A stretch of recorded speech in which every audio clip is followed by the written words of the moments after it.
Welcome back to our channel.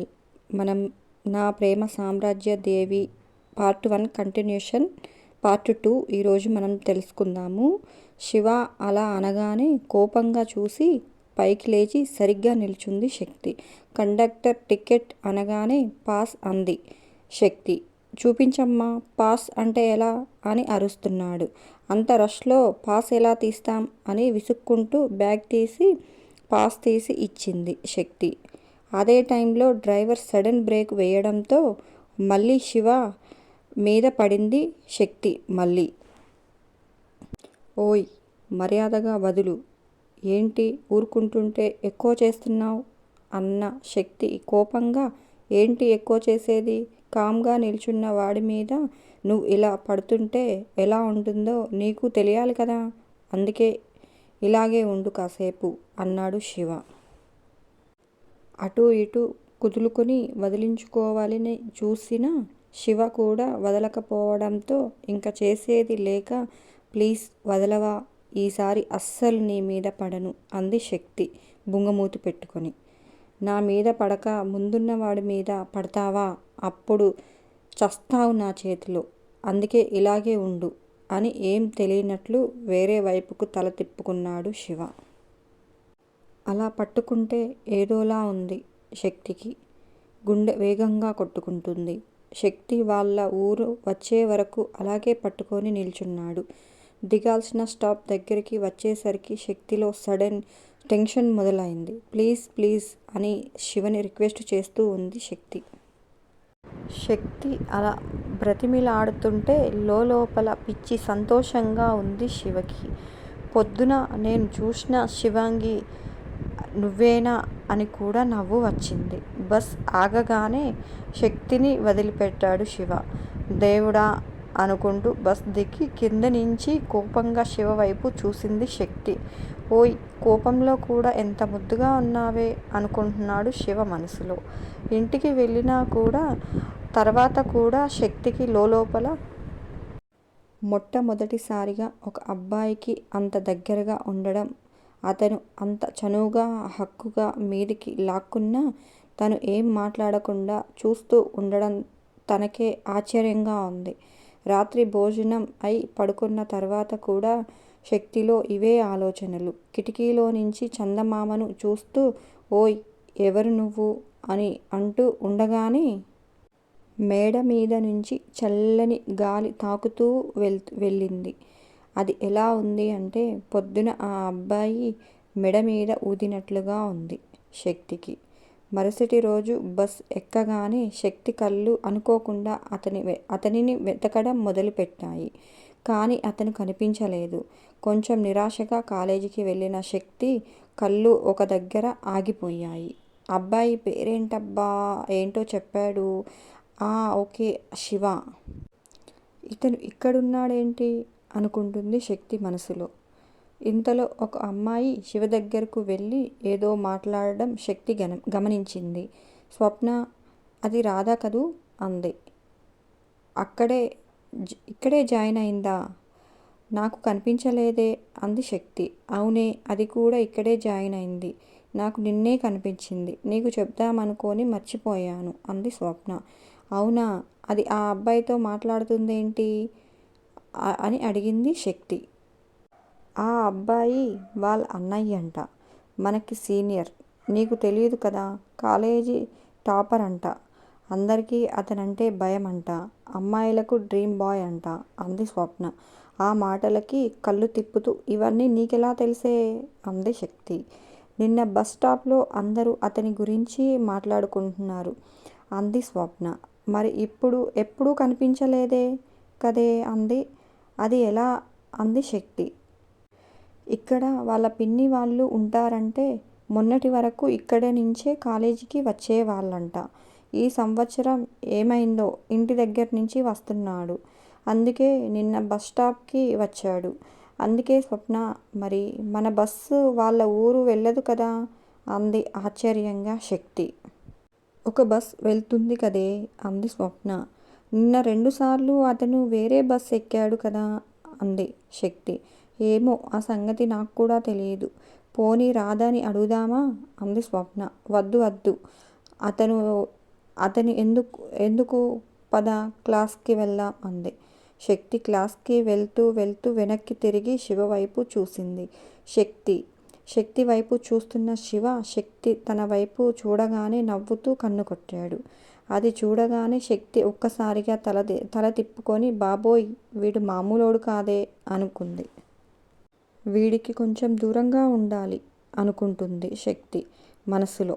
సాయంత్రం college అవగానే బస్టాప్కి వెళ్ళారు స్వప్న, శక్తి. కొంచెం సేపటి తర్వాత శివ బైక్ మీద వచ్చాడు. బైక్ దిగి వెనుక ఉన్న అబ్బాయికి బైక్ ఇచ్చి ఏదో మాట్లాడుతూ నిల్చున్నాడు. ఇంతలో స్వప్నకి ఆత్రం ఆగక రాధని అడిగేసింది. రాధా, మీ అన్నయ్య మా బస్లో వస్తున్నాడేంటి అని. ఏమో, నాకు తెలీదు. ఇంటి దగ్గర నుంచి బైక్ వేసుకొని వస్తున్నాడు. ఆ బైక్ మా అన్నయ్యదే. మధ్యలో దిగి ఆ రాముకి ఇచ్చి మీ బస్ ఎక్కుతున్నాడు అని చెప్పింది రాధ. బైక్ ఉంటే బస్లో వస్తున్నాడా, ఇదేం తిక్క అనుకుంది శక్తి మనసులో. ఇంతలో బస్ రానే వచ్చేసింది. చూస్తూ ఉండగానే అతని ఫ్రెండ్ బైక్ వేసుకొని వెళ్ళిపోయాడు. శివ బస్ ఎక్కాడు. ఈసారి శక్తి శివకి దగ్గర లేకుండా చాలా జాగ్రత్త పడింది. అందరికంటే ముందే ఎక్కి సీట్లో కూర్చుంది. ఆ దేవుడికి కూడా అది నచ్చలేదనుకుంటా. బస్ టైర్ పంచర్ అయింది అని చెప్పి డ్రైవర్ బస్లో అందరినీ కిందికి దించి పంచర్ వేయించుకోవడానికి లోపలికి వెళ్ళాడు. అది చూసి శివ నవ్వు ఆగడం లేదు. హేయ్, నా నుంచి తప్పించుకోవాలని చూస్తే ఇలాగే ఉంటుందే రాక్షసి అనుకున్నాడు మనసులో. బస్ మళ్ళీ లైన్లో పెట్టాడు డ్రైవర్. శక్తి బస్ ఎక్కడానికి మళ్ళీ ముందుకు వెళ్ళబోతుంటే శివ కోపంగా చూడడం శక్తి గమనించింది. అయినా ఇదేం పట్టించుకోకుండా బస్ ఎక్కేసింది శక్తి. అప్పటికే సీట్స్ ఫుల్ అయిపోయాయి. సీట్ లేకపోతే లేకపోయిందిలే, వాడి దగ్గర నుంచి తప్పించుకున్నాను అని రిలాక్స్గా ఫీల్ అవుతూ వెనక్కి తిరిగి ఒక్కసారిగా ఉలిక్కిపడింది శక్తి. ఓయ్, నువ్విక్కడున్నావే, ఎలా అంది శక్తి ఆశ్చర్యంగా కళ్ళు తీసుకొని నోరు కూడా తెరిచింది. శివ శక్తి నోరు మూసి, ఇక్కడికి వద్దు అంటున్నా ఎగురుకుంటూ వచ్చేశావు, నా నుంచి తప్పించుకుందామని అన్నాడు శివ. హో, నొప్పి పెడుతుందిరా బండ సచ్చినోడా అంది శక్తి బాధగా. మరి నాకెందుకు అని అంటావా, సారీ చెప్పు అన్నాడు శివ. శక్తి ఏడుపు ముఖం పెట్టుకొని నేనెందుకు చెప్పాలి, నేను చెప్పను అంది. సరే చెప్పొద్దులే, ఇలా రా అంటూ తన వైపుకు లాక్కున్నాడు శివ. శివ లాగేసరికి అతని మీద పడిపోయింది. బ్యాలెన్స్ కోసం మెడ చుట్టూ చేతులు వేసింది శక్తి. ఇంతలో బస్ స్టార్ట్ అయింది. ఇంత రష్లో ఉన్న ఈ బస్లో నేనెందుకు వస్తున్నానో తెలుసా అన్నాడు శివ. నీకోసమే శివాంగి అన్నాడు శివ. నా కోసమా? నిన్ను బస్లో రమ్మని నేను బలవంతం చేశానా అంది శక్తి.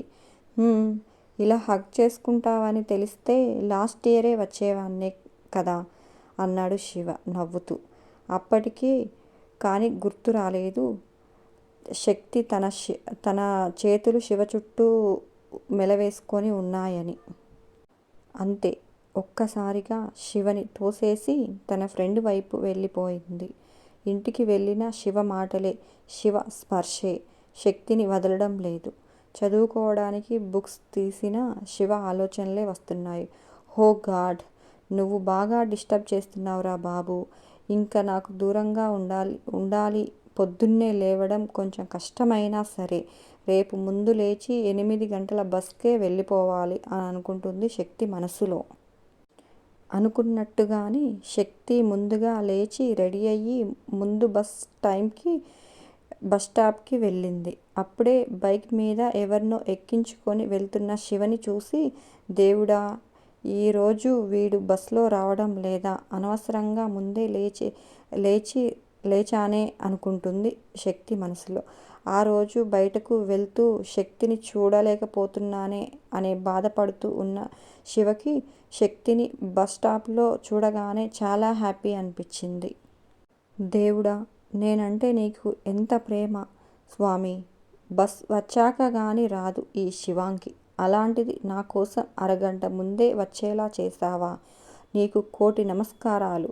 చేసినా తక్కువే స్వామి అనుకున్నాడు శివ మనసులో. మరుసటి రోజు కాలేజీలో స్టెప్స్ ఎక్కుతూ శివకి ఎదురుపడింది శక్తి. పక్కన ఫ్రెండ్స్ ఉండడంతో శివ సైలెంట్గా కిందికి వెళ్ళిపోయాడు. మధ్యాహ్నం లంచ్ టైంలో శక్తి గ్రౌండ్లో ఉన్న చెట్టు కిందికి లంచ్ చేయడానికి వెళ్తుంది. ఇంతలో కొంతమంది సీనియర్లు అటుగా వెళ్తున్న శక్తిని పిలిచి ఏవేవో అడుగుతున్నారు. దానికి చాలా వరకు ఓపిగ్గా సమాధానం చెప్పింది శక్తి. అందులో ఒకడు ఆ గ్యాంగుకు లీడర్లా ఉన్నాడు. వాడు శక్తి దగ్గరికి వచ్చి చుట్టూ తిరిగి చూసి, సూపర్ ఫిగర్వి, ఎంతమంది బాయ్ ఫ్రెండ్స్ని మెయింటైన్ చేస్తున్నావేంటే అన్నాడు వెకిలిగా. అంతే, అప్పటి వరకు ఉన్న ఓపిక పోయి వాడిని ఒక్కటి పీకింది శక్తి. అలా కొడుతుందని వాడు అస్సలు ఎక్స్పెక్ట్ చేయలేదేమో. వాడు ఒక్కసారిగా కంగు తిన్నాడు. ఇంకోసారి నాతో ఇలాంటి తిక్క వాగుడు వాగావనుకో, ఈసారి చేతితో కాదు చెప్పు తీసుకొని కొడతా వెధవా అంటూ అక్కడి నుంచి వెళ్ళిపోయింది శక్తి. తన స్నేహితులందరి ముందు కొట్టి తనకు వార్నింగ్ ఇవ్వడంతో అతని అహం దెబ్బతింది. గ్రౌండ్లోకి వెళ్తున్న శక్తి వెనకాలే పరిగెత్తి తన చున్నీ లాక్కొని, ఎంత పొగరే నీకు, నన్నే కొడతావా, వార్నింగ్ ఇస్తావా, ఇచ్చే అంత దానివా, ఏం చూసుకొనే నీకింత పొగరు, ఇప్పుడు అందరూ చూస్తుండగానే ఏ చెంప మీద నన్ను కొట్టావో అదే సైడు నీకు నేను ముద్దు పెడతాను, నీకు చేతనైతే నన్ను ఆపవే అంటూ శక్తి వైపు వెళ్ళి తనని బలవంతంగా ముద్దు పెట్టుకోబోయాడు. అతను అంతే, నెక్స్ట్ మినిట్ వాడికి బాక్స్ బద్దలైంది. అంటే మన హీరో శివ వచ్చేసాడనమాట. వాడికి ప్రపంచం స్తంభించిపోయినట్లుగా ఉంది. బాధతో గిలగిలా కొట్టుకుంటూ ఉండగానే వాడి చేతిలోని చున్నీని తీసుకొని శక్తి భుజం మీద వేశాడు శివ. ఇంకోసారి తన వైపు చూశావనుకో, ఈసారి కొట్టను, కోసేస్తాను అని వార్నింగ్ ఇచ్చి శక్తి వైపు తిరిగి, ఈ టైంలో నీకు గ్రౌండ్లో ఏం పని అని అరిచాడు శివ. చెట్టు కింద మా ఫ్రెండ్స్ ఉన్నారు, అక్కడ కూర్చొని లంచ్ చేద్దాం అంటే వెళ్తున్నాను అంది ఆ శక్తి భయంగా. ఏం క్లాస్లో కూర్చొని తింటే దిగనందా, చెట్లు పుట్లు కింద చేరుతున్నారు అన్నాడు శివ గట్టిగా. శక్తి మాట్లాడకుండా మౌనంగా ఉంది. క్లాస్కి పో అని గట్టిగా అరిచాడు శివ. అంతే, శక్తి అదిరిపడి ఒక్క పరుగులో అక్కడి నుంచి వెళ్ళిపోయింది. సో ఫ్రెండ్స్, ఇది మన సెకండ్ పార్ట్ వచ్చేసి. థర్డ్ పార్ట్ ఇంకా ఉందండి. మనం దాని గురించి మరొక వీడియోలో మనం ఎక్స్ప్లెయిన్ చేసుకుందాము. ఏదైతే నేను స్టోరీని చెప్తున్నానో ఇది ఖచ్చితంగా ఫస్ట్ నుంచి ఎండింగ్ వరకు వింటేనే మీకు అనేది అర్థమవుతుంది. ఎలా ఉంది, ఇంకేమైనా మార్పులు చేయాలంటారా? ప్లీజ్ కామెంట్ చేయండి, లైక్ చేయండి, సబ్స్క్రైబ్ చేయండి. Bye bye friends.